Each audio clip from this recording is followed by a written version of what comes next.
Weekly और monthly राशिफल के साथ साथ ज्योतिष, वास्तु, मंत्र आदि से जुड़ी वीडियोस रेगुलरली पाने के लिए चैनल को अभी सब्सक्राइब कीजिए और बेल नोटिफिकेशन पे भी क्लिक कीजिए ताकि नई वीडियो की नोटिफिकेशन आपको समय पर मिल जाए। ओम गणेशाय नमः। ओम नमः शिवाय। मैं निखिल ज्योतिष आचार्य आप सभी का मेरे चैनल पर पुनः स्वागत करता हूं। आशा करता हूं कि आप सभी स्वस्थ होंगे। महादेव की कृपा आप सभी पर सदैव बन रहे। ये वीडियो सिंह यानी कि लियो के लिए बहुत विशेष है, क्योंकि वीडियो है नवंबर 2025 के मासिक राशिफल के बारे में। कैसा रहेगा नवंबर का महीना सिंह के लिए।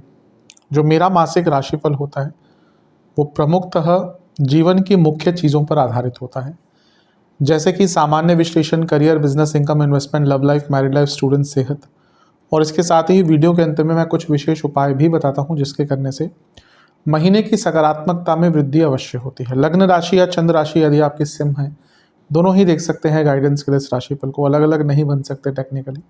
जहाँ से आपको ज़्यादा सूट और रिलेट करता है वहाँ से इसको देखिए। व्यक्तिगत तौर पे मेरा मानना है लग्न से अगर देखेंगे तो अच्छा है। इनकेस नहीं पता है आपको अपनी लग्न राशि, तो आप अपनी चंद्र राशि से भी इसको देख सकते हैं।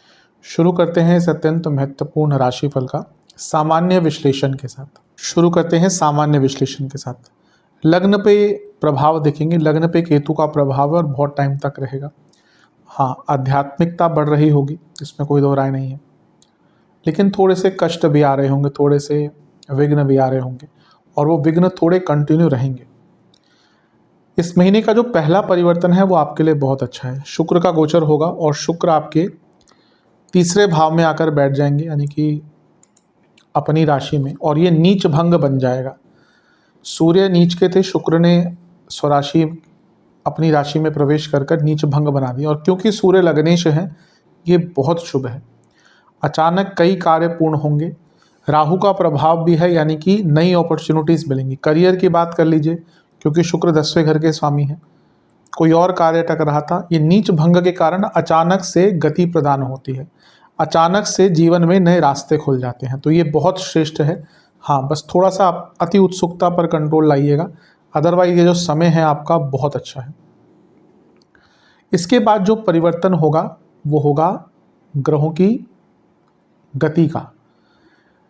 ये महीना ऐसा है जहाँ पे बहुत सारे ग्रहों का वक्र प्रभाव होगा, और वो शुरू होगा बुध के साथ। 10 तारीख को बुध वक्री हो जाएंगे आपके चौथे भाव में।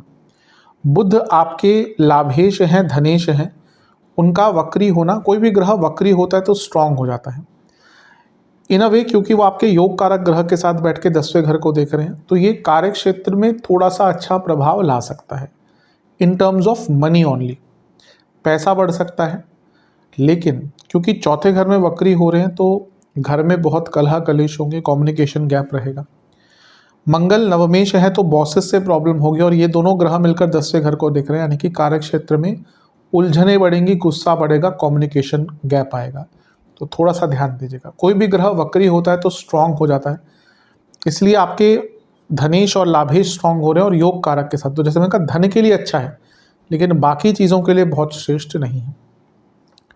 11 तारीख को गुरु भी वक्री हो जाएंगे 12वें घर में।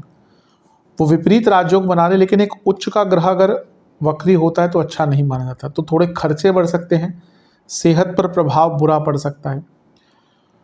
और क्योंकि बृहस्पति आपके पंचमेश हैं तो सोचने के तौर तरीके पर बहुत बुरा प्रभाव पड़ेगा, यानी कि आप बहुत ज़्यादा नेगेटिव सोचेंगे, पुरानी चीज़ों को बहुत सोचेंगे, तो अपनी सोच पर बहुत नियंत्रण रखने की आवश्यकता है। गुरु जो है वो आपके विपरीत राजयोग भी बना रहे हैं, तो एक चीज़ अच्छी दिख रही है यहाँ पे, क्योंकि वो आपके मंगल को देख रहे हैं जो योग कारक है। बहुत टाइम से अगर आपका कुछ काम अटक रहा था ना, वो लीगल भी हो सकता है, पैसे का भी हो सकता है, विदेश का भी हो सकता है, वो कार्य आपका पूर्ण हो सकता है। लेकिन अगर हम देखें तो चौथे घर में बुध वक्री, 12वें घर में गुरु वक्री, और शनि ऑलरेडी वक्री है। ये तो 4, 8, 12 भाव में वक्री ग्रह। पहला तो बहुत विरक्त फील करेंगे, यानी कि ना आपका मन करेगा सब कुछ छोड़ दूँ, बहुत डिटैच्ड फील करने वाले हैं आपका। और यहाँ पे ये भी हो सकता है आपको ना अपनों से कुछ दुख प्राप्त हो।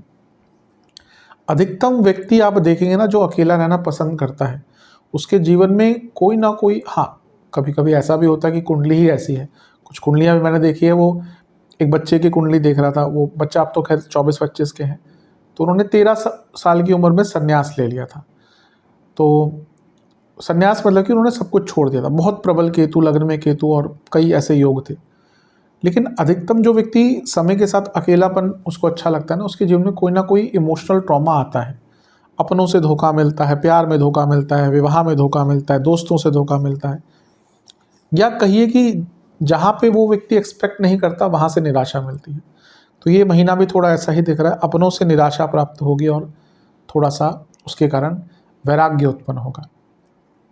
17 तारीख को सूर्य का गोचर होगा, लग्नेश है, तो उनका चौथे घर में जाना और राजयोग बनाना, क्योंकि केंद्र का स्वामी केंद्र में, बहुत अच्छा है। लग्नेश जो है वो आपके योग कारक ग्रह के साथ भी बैठ गए और आपके धनेश और लाभेश के साथ भी बैठ गए। ठीक है, वक्री है, लेकिन लग्नेश और योग कारक का मिलन चौथे घर में, ये अच्छा है। प्रॉपर्टी के लिए अच्छा है, प्रॉपर्टी बेचने खरीदने दोनों के लिए अच्छा है। कुछ प्रॉपर्टी के काम काज अटक रहे थे उसके लिए अच्छा है। हाँ, क्योंकि बुध वक्री है तो जो रिटर्न वर्क होता है ना प्रॉपर्टी का, वो अटक सकता है यहाँ पे, कि भाई आपने कोई कुछ रिटर्न वर्क करवाना है, कुछ ट्रांसफ़र कराना है, हो सकता है कुछ टाइम के लिए ये काम आपका अटक जाए। तो कोशिश कीजिएगा ये जो अगर कुछ लिखा पढ़ी के काम है उसको जल्दी ही पूर्ण करवा लें। इतने सारे ग्रह 10वें घर को देखेंगे तो वर्क लाइफ बैलेंस बिगड़ सकता है, और चौथे घर में भी इतने सारे ग्रह यही बताते हैं कि वर्क लाइफ बैलेंस बिगड़ेगा। 23 नवंबर को एक ऐसी चीज़ होगी जो थोड़ा सा उथल पुथल मचा सकती है, क्योंकि बुध जो है वो पतित हो जाएंगे, यानी कि पिछली राशि में गिर जाएंगे वक्री होने के कारण। अब क्योंकि वो शुक्र के साथ बैठ रहे हैं, शुक्र दशमेश हैं, तो यहाँ पे कुछ लोगों को ना जॉब जाने का खतरा बन जाता है, क्योंकि बुध क्या है, वो धनेश है, लाभेश है, दोनों ही इनकम के भाव हैं। वो पतित हो गए, वक्री थे, और 10वें घर के स्वामी के साथ बैठे हैं। तो यहाँ पे कुछ लोगों को जॉब जाने का योग उनका बन सकता है। तो बहुत केयरफुल आपको अपने कार्यक्षेत्र में 23 नवंबर के आसपास रहना है। 26 को शुक्र का गोचर होगा, वो चौथे घर में आ जाएंगे, 4th हाउस में। 10वें घर को देखेंगे, ऑफिस पॉलिटिक्स बढ़ेगी, तो ये वो जो बुध का पतित प्रभाव है उसको और भी स्ट्रॉन्ग कर देगा। 28 को शनि वक्री से मार्गी हो जाएंगे, अच्छा है, क्योंकि अष्टम में वक्री थे। तो आप देखेंगे जुलाई के बाद तो आपका जीवन रुक सा गया होगा, एकदम अनिश्चिततापूर्ण हो गया होगा, ये बहुत अच्छा है। और बुध भी मार्गी हो जाएंगे। अब किसी की अगर जॉब गई है तो हो सकता है नई जॉब बहुत जल्दी मिल जाए, और ये हो सकता है कि भाई आप बातचीत करके आपकी कंपनी आपको रख भी ले। लेकिन ये 22-23 से लेकर महीने के अंत तक का टाइम कार्यक्षेत्र में कष्ट ला सकता है, तो थोड़ा केयरफुल रहिए। विशेष प्रेडिक्शन, ये महीना ऐसा है जहाँ पे आपको अपने आप को री एनर्जाइज करना पड़ेगा। ये एक ऐसा महीना है जहाँ पे आपको देखना पड़ेगा कि आपका अपना सच में कौन है, पहचानना पड़ेगा। कुछ ऐसी चीज़ें भी हो सकती है जो एकदम सरप्राइज़ वाली हों, लेकिन अच्छा सरप्राइज़ होगा। और सबसे इम्पॉर्टेंट बात यह है कि आपको थोड़ा करेज दिखाना पड़ेगा। भयभीत हो गए तो चीज़ें और कष्टकारी होंगी। आपको अपने आप को आंतरिक रूप से स्ट्रॉन्ग करना पड़ेगा, उन चीज़ों पर फोकस करना पड़ेगा जो आपको प्रैक्टिकल बनाए, प्रोडक्टिव बनाए। और सबसे महत्वपूर्ण चीज़ है कि आपको अपनी इच्छाओं को समझना पड़ेगा। अपनी इच्छाओं को समझिए, उन पे काम कीजिए, उनको रिकॉग्नाइज कीजिए। दूसरों के कहने से या दूसरों के इन्फ्लुएंस से मत चीज़ों को कीजिए। इन सब चीज़ों पर अगर आपने विचार किया तो अवश्य महीना आपका अच्छा जाएगा। अपने नेचर को समझना शुरू कर दीजिए, वो एक अच्छा जीवन जीने के लिए बहुत अनिवार्य होता है। करियर की तरफ चलते हैं। करियर के दृष्टिकोण से ठीक है महीना। 10वें घर को मंगल देख रहे हैं जो योग कारक हैं, और वो धनेश और लाभेश बुध के साथ बैठे हैं, तो इस महीने धन का लाभ होता हुआ दिख रहा है। जो पहला गोचर होगा इस महीने का वो आपके दशमेश यानी कि शुक्र का ही होगा, और वो आपके 3रे घर में आकर बैठ जाएंगे, नीच भंग बनाएंगे। ये कारक क्षेत्र में वृद्धि के लिए अच्छा है, कुछ सीखने के लिए अच्छा है, स्किल डेवलपमेंट के लिए अच्छा है। कोई प्रॉब्लम आपको आ रही थी उससे निकल पाएंगे, कॉन्फिडेंस बढ़ेगा आपका, शत्रुओं पर हावी रह पाएंगे। तो महीने का शुरुआत है तो शुरुआती भाग तो अच्छा है, लेकिन 10 तारीख को बुध का वक्री होना, और क्योंकि वो 10वें घर को देखेंगे तो यहाँ से प्रॉब्लम्स आएंगी, काम अटकेंगे, कम्युनिकेशन प्रॉब्लम आएगी। मंगल के साथ है तो बहुत एग्रेशन आएगा। 11 तारीख को गुरु भी वक्री हो जाएंगे, और वो आपके वहाँ पे मंगल बुध पर प्रभाव बनाकर बैठे हैं। तो एक वक्री ग्रह को देख रहा है, और ये वक्री ग्रह 10वें घर को देख रहा है। तो आप देखेंगे 10-11 तारीख के बाद ना चीज़ें बहुत मुश्किल, बहुत कॉम्प्लिकेटेड होना शुरू हो जाएंगी। फालतू की प्रॉब्लम्स, फालतू की तकलीफ़ें। और एक ये मत भूलिए कि वक्री ग्रह ऑलरेडी शनि 10वें घर को देख रहे हैं, तो 10-11 तारीख के बाद बहुत दिक्कत होगी। कुछ लोग ना बहुत मेंटली अफेक्टेड हो जाएंगे, कुछ लोग बहुत ज़्यादा निराश हो जाएंगे, कई लोग बहुत प्रोफेशनली डिससेटिस्फाइड हो जाएंगे, कुछ लोगों का मन करेगा मैं जॉब छोड़ दूं, कुछ ना करूं इस टाइम पे। होता है कई लोगों के साथ। मैं कई बार बात करता हूं कंसल्टेशन में, तो कोई व्यक्ति, कभी कभी होता व्यक्ति इतना परेशान हो जाता है जॉब से ना कि वो उसके हाथ में कोई जॉब नहीं होती भी नहीं है, और ऐसा भी नहीं कि बहुत पैसा है, इतना परेशान हो जाते हैं जॉब करते करते कि कहते हैं छोड़ दूँ जॉब। तो कभी कभी मैं देखता हूँ कंसल्टेशन में कुंडली दिख रही है तो मैं उनको कहता हूँ ठीक है, लेकिन कई बार मैं मना भी करता हूँ कि भाई नहीं, अभी आप जॉब मत छोड़िए, जॉब दोबारा लगेगी नहीं। तो ये टाइम भी वैसा है, आपको बहुत केयरफुल रहने की आवश्यकता है। 17 तारीख को सूर्य का गोचर होगा और सूर्य आपके चौथे घर में आकर बैठ जाएंगे। लग्नेश हैं, राजयोग बना रहे हैं। जो वक्री ग्रहों का प्रभाव है थोड़ा सा ये दोनों मंगल और सूर्य नियंत्रित करेंगे, क्योंकि सूर्य लग्नेश है, मंगल योग कारक है। इन दोनों का मिलन साथ में बहुत अच्छा होता है, और ये मिलकर आपके 10वें घर को देखेंगे, थोड़ा कंट्रोल आएगा, सपोर्ट मिलेगा। लेकिन 23 तारीख एक ऐसी तारीख होगी जो बहुत कष्टकारी हो सकती है, क्योंकि 23 तारीख को बुध पतित हो जाएंगे, पिछली राशि में गिर जाएंगे, और यहाँ से परेशानी शुरू होगी। क्यों? क्योंकि यहाँ पे जॉब जाने का योग बनता है कुछ लोगों की, क्योंकि 10वें घर के स्वामी के साथ है, पतित हैं, और वो धन और लाभ के स्वामी, यानी कि इनकम से संबंध है बुध का। तो जब पतित हो जाएंगे तो पतित क्या मतलब कि आपका पैसा रुक सकता है। तो और 10वें घर के स्वामी के साथ बैठे, यानी कि करियर में प्रॉब्लम्स आ सकती है, तो बहुत केयरफुल रहने की आवश्यकता है यहाँ पे। इसके बाद शुक्र का गोचर एक और होगा, और वो आपके चौथे घर में आ जाएंगे। 10वें घर को देखेंगे, जैसे मैंने अभी सामान्य में बताया कि ऑफिस पॉलिटिक्स बहुत रहेगी।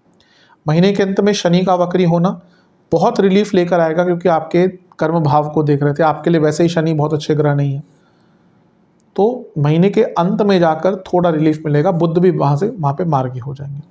तो कह सकते हैं महीने का मध्य भाग बहुत टेस्टिंग होने वाला है। विशेष प्रेडिक्शन, फोकस करिए, सेक्रीफाइसेस दीजिए अपने करियर के लिए। मतलब कि अगर आपको लगता है कि भाई मेरे को अपने पर्सनल लाइफ में इस आदत को रोकना है, ख़त्म करना है, तो मेरा करियर अच्छा बढ़ेगा, तो कीजिए। कंपटीशन होता है करियर में, आपका कलीग भले ही बहुत अच्छा मित्र हो, वो एक मौका नहीं छोड़ेगा आपको पीछे छोड़ने का, जब उसको मिलेगा मौका। तो पेशेंस रखिए, अपनी जो भी वल्नरेबल चीज़ है उनको समझिए, कोशिश कीजिए कि अपने स्किल्स को एनहेंस करें, अपने बेसिक्स को, अगर आपका जो भी आपका फील्ड है उसमें जो बेसिक्स हैं उनको दोबारा समझिए। प्लानिंग का टाइम है, किसी पर विश्वास मत कीजिएगा इस महीने, कितना भी आपका अच्छा मित्र हो, कलीग हो, विश्वास मत कीजिएगा। डिस्ट्रैक्शंस बहुत दिख रही हैं जिसके कारण दिक्कत पड़ेंगी। तो इन सारी ही चीज़ों पर आपको काम करना है। अगर आपने विचार किया, काम किया, अवश्य प्रॉब्लम्स से निकल पाएंगे। चलते हैं बिजनेस की तरफ। जहाँ तक बिजनेस की बात है, ठीक ठाक महीना है। एक अच्छी चीज़ यह है कि सप्तमेश आपके महीने के अंत में वक्री से मार्गी हो जाएंगे। शनि अच्छा है। सप्तम भाव पर मंगल की दृष्टि पूरे महीने बनी रहेगी, और मंगल लक्ष्मी स्थान, भाग्य स्थान के स्वामी हैं। 10वें सप्तम से 10वें के स्वामी हैं, यानी कि काम बढ़ेगा। राहु बैठे हैं और मंगल का प्रभाव, यानी कि बदलाव लाने का मौका मिलेगा, तो अच्छा है। आपके सप्तमेश पर उच्च के गुरु की दृष्टि भी रहेगी, और ये वक्री नहीं होंगे 11 तारीख तक। तो महीने का शुरुआती भाग बहुत अच्छा दिख रहा है। पहला परिवर्तन जो है वो शुक्र का ही होगा, और शुक्र अपनी स्वराशि में आ जाएंगे, और अगर हम देखें तो वो सप्तम से भाग्य में है और नीच भंग बना रहे हैं, यानी कि 2 तारीख के आसपास ही कोई बहुत बड़ा कॉन्ट्रैक्ट मिल सकता है, बहुत बड़ा काम मिल सकता है। किसी काम के पीछे आप पड़े हुए थे, बहुत टाइम से आपको नहीं प्राप्त हो रहा था, वो काम यहाँ पे आपको प्राप्त हो सकता है, तो बहुत अच्छी चीज़ है। इसके बाद ग्रह वक्री होना शुरू होंगे। बुध वक्री होंगे आपके चौथे घर में, जो सप्तम से 10वां है, यानी कि काम अटकेगा। लॉजिस्टिक का काम अटक सकता है, ट्रांसपोर्टेशन का काम अटक सकता है, लिखा पढ़ी के काम अटक सकते हैं, कम्युनिकेशन में गैप आ सकता है। पार्टनरशिप वाला बिजनेस है तो यकीन मानिए 10 तारीख के बाद बहुत दिक्कत आने वाली है। 11 को बृहस्पति भी वक्री हो जाएंगे, सप्तम से छठे में है। ये भी बताता है काम अटकेंगे, प्लानिंग खराब हो जाएगी, जो आप प्लान करके बैठे हैं वो चीज़ें काम नहीं कर पाएंगी। तो इसलिए ये टाइम सेंसिटिव है, क्योंकि अगर हम देखें तो 3 ग्रह वक्री हैं। सप्तम से धन में एक ग्रह वक्री है, सप्तम से कर्म में एक ग्रह वक्री है, और सप्तम से रिपु, सप्तम से छठे भाव में एक ग्रह वक्री है। यानी कि हर प्रकार से हर तरफ से संघर्ष होगा।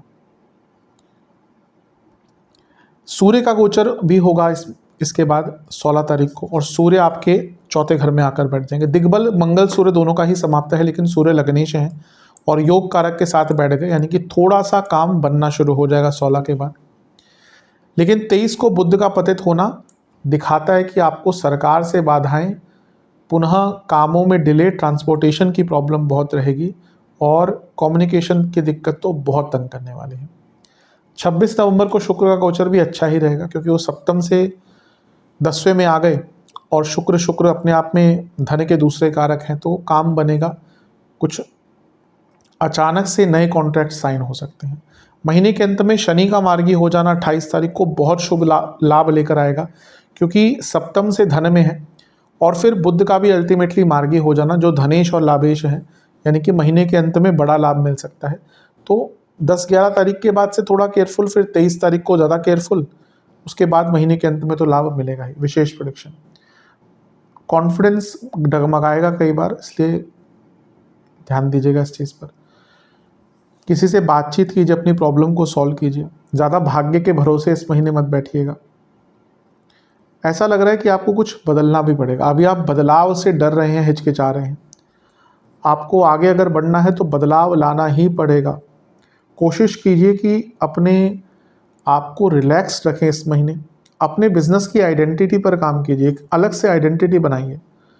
कहीं ना कहीं जो आपके आइडियाज़ है, जो इनोवेशन है ना, जो मन में है, मस्तिष्क में है, उनको इम्प्लीमेंट भी कीजिए। कभी कभी हमें डर लगता है ऑब्वियसली, लेकिन कभी कभी रिक्वायरमेंट हो जाती है कि हम समय के साथ अपने आप को बदलें, जो आप अभी नहीं कर पा रहे हैं। तो इन सारी ही चीज़ों पर बहुत ज़्यादा ध्यान देने की आवश्यकता है। चलते हैं इनकम, इन्वेस्टमेंट और एक्सपेंसेस की तरफ। इनकम के लिए ठीक ठाक महीना है। 10 तारीख के बाद जब बुध वक्री हो जाएंगे, क्योंकि वो धनेश पंचमेश हैं, प्रॉब्लम्स आएंगी थोड़ा सा। इन्वेस्टमेंट की बात करें, शुरुआती 10 दिन बहुत अच्छे हैं, कर सकते हैं इन्वेस्टमेंट। बीच के 10 दिन भी कर सकते हैं, बहुत रिस्क मत लीजिएगा। अंतिम 10 दिन अच्छे नहीं हैं। खर्चे बढ़ेंगे, 12वें घर में वक्री गुरु बहुत खर्चे बढ़ाएंगे। घर पे ही खर्चा बहुत होने वाला है। कम्युनिकेशन की चीज़ों पर, घर पर निरंतर खर्चा होता रहेगा। घर की चीज़ों पे, घर से संबंधित चीज़ों पर ऐसा लग रहा है कि आप अपने घर में कुछ बहुत बड़ा बदलाव करना चाह रहे हैं, उस पर खर्चा होगा। इसके साथ ही आप इमोशनल बाइंग बहुत करेंगे। धार्मिक चीज़ों पर बहुत खर्चा होगा। 12वें घर में बृहस्पति हैं, अचानक से कुछ लोग धार्मिक यात्राओं पर भी चले जाते हैं, उस पर भी खर्चा होता ही ऑब्वियसली। और अनियंत्रित खर्चे रहेंगे, मतलब कि आपको पता ही नहीं चलेगा इस महीने कि पैसा गया कहाँ पे।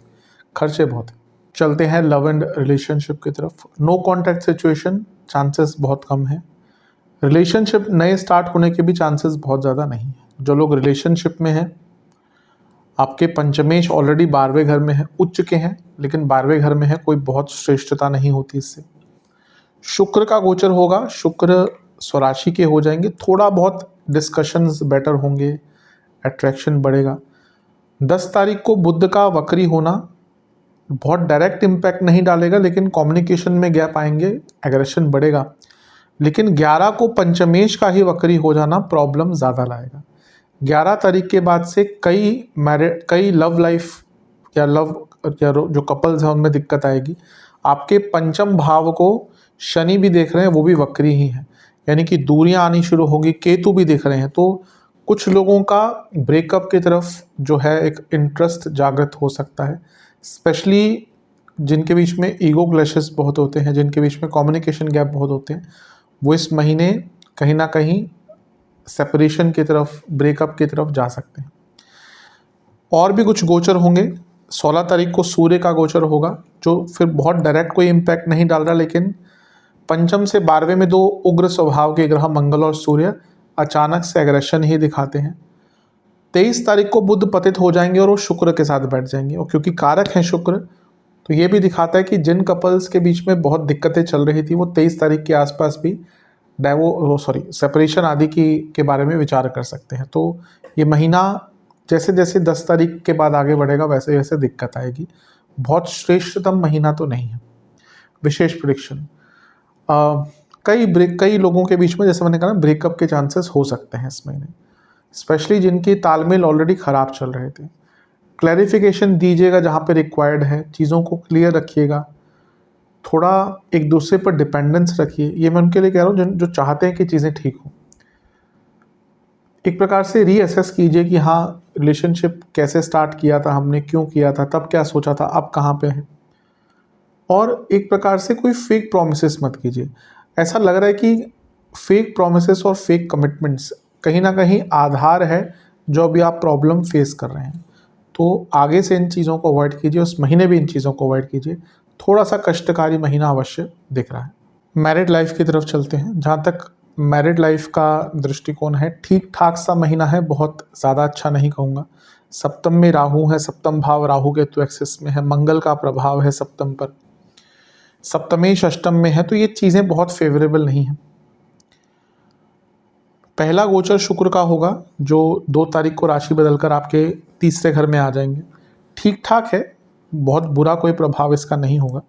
सप्तम से त्रिकोण में है तो चीज़ों को ठीक करने का अवसर मिलेगा। ये मान के चले कि मंगल का प्रभाव पूरे महीने है और राहु सप्तम में है, तो लड़ाई झगड़े बहुत भयंकर होंगे इस महीने। 10 को जब बुध वक्री होंगे तो यहाँ से इन लॉज भी दिक्कत देंगे, कम्युनिकेशन प्रॉब्लम भी होगी, एक दूसरे को समझ नहीं पाएंगे। 11 को गुरु के वक्री होते ही लड़ाई झगड़े बहुत बढ़ेंगे, पैसों को लेकर लड़ाई झगड़े होंगे, ईगो क्लैशेस भयंकर होंगे। तो 10-11 तारीख के बाद तो मैरिड लाइफ में दिक्कतें बहुत बढ़ने वाली हैं। 16 तारीख को सूर्य का गोचर होगा, चौथे घर में आकर बैठ जाएंगे। ये फिर से दिखाता है कि इमोशनल डिस्टर्बेंस रहेगी, इन लॉस से दिक्कत रहेगी। बुध का पतित होना 23 तारीख को, ये भयंकर मिसकम्युनिकेशन लाएगा। यहाँ पे छोटी सी बात पर महीने के अंत की तरफ बहुत बड़े झगड़े हो सकते हैं। तो एक प्रकार से ये महीना बहुत ज़्यादा अच्छा नहीं दिख रहा। शुक्र एक और बार गोचर करेंगे 26 तारीख को। ये फिर से बता रहा है कि ये महीना इन लॉस, मध्य भाग के बाद इन लॉस की दिक्कत बढ़ती ही रहेगी। तो बहुत श्रेष्ठ महीना तो नहीं है, ध्यान दीजिएगा। विशेष प्रेडिक्शन, ये महीना ऐसा है जहाँ पे अपने आप को सही साबित करने की कोशिश नहीं करनी, क्योंकि उससे क्या होगा, भले ही आप सही हैं, चुप रहिएगा, क्योंकि इमोशनल चीज़ों में लॉजिकल चीज़ें काम नहीं करती। तो यहाँ पे बहुत ज़्यादा राइट होने की कोशिश मत कीजिएगा। चीज़ों को अपने तक रखिएगा, जो आपको लगता है कि सेंसिटिव टॉपिक है इस महीने डिस्कस मत कीजिएगा। और कोशिश आपको यही करनी है कि मैरिड लाइफ में थोड़ा नयापन लाइए। अपने मैरिड लाइफ में जो टॉक्सिसिटी है उसको कम करें, ट्रस्ट बढ़ाएं एक दूसरे पर। जो टॉपिक्स चलते आ रहे हैं बहस के, उनको क्लोज़ करें। और जहाँ लगता है कि भाई गलती है, थोड़ी बहुत नहीं भी है, माफ़ी मांग कर थोड़ा सा चीज़ों को सॉर्ट आउट कर लें। क्योंकि अगर इस महीने प्रॉब्लम चलती ही रहेंगी तो वो ख़त्म नहीं होंगी, बल्कि बहुत तेज़ इंटेंसिटी से बढ़ सकती हैं। इसलिए महीना वैवाहिक जीवन के दृष्टिकोण से बहुत अच्छा नहीं है। स्टूडेंट्स, एग्ज़ाम्स, शुरुआती 10 दिन बहुत अच्छे हैं, बीच के 10 दिन भी ठीक है, लेकिन यहाँ पे फोकस और टाइम दोनों में ही प्रॉब्लम है। टाइम मैनेजमेंट नहीं कर पाएंगे, फोकस ख़राब रहेगा। अंतिम 10 दिन अच्छे हैं। स्टूडेंट्स के लिए वैसे तो ठीक है महीना, लेकिन अगर हम देखें तो पहला गोचर तो शुक्र का होगा 2 तारीख को, कोई बहुत ज़्यादा इम्पैक्ट नहीं है, लेकिन ठीक ठाक है, कोई बुरा भी नहीं है। पंचमेश गुरु का वक्री हो जाना 11 तारीख को, और उससे एक दिन पहले कारकेश का वक्री हो जाना, यानी कि 10 तारीख से। तो 10 तारीख से दिक्कतें बढ़ेंगी, कम्युनिकेशन गैप भी होगा, मन नहीं लगेगा पढ़ाई में, हो सकता है पर्सनल लाइफ में कुछ डिस्टर्बेंस हो जाए। तो 10 तारीख के बाद से ना कार्य बहुत अटकेंगे। तो कोशिश कीजिएगा, अगर आप स्टूडेंट हैं तो अपनी तैयारी पहले ही कर लें, क्योंकि 10 तारीख के बाद अगर आप पढ़ना स्टार्ट करेंगे और आपका एग्ज़ाम लेट से महीने के एंड में है तो नहीं हो पाएगा। तो पहले ही प्रिपरेशन करके चलेंगे तो आपके लिए अच्छा है। बहुत ज़्यादा बुरा महीना भी नहीं करूँगा, लेकिन थोड़ा सेंसिटिव महीना है। 16 को सूर्य का गोचर होगा, आपके कारकेश के साथ बैठ जाएंगे और पंचम भाव के स्वामी से दृष्टि है, यानी कि गुरु से।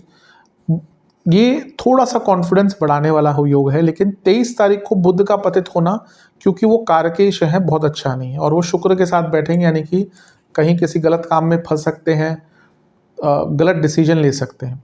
तो जैसा मैंने कहा ना, ये महीना जैसे जैसे आगे बढ़ता रहेगा वैसे वैसे सेंसिटिव होता रहेगा।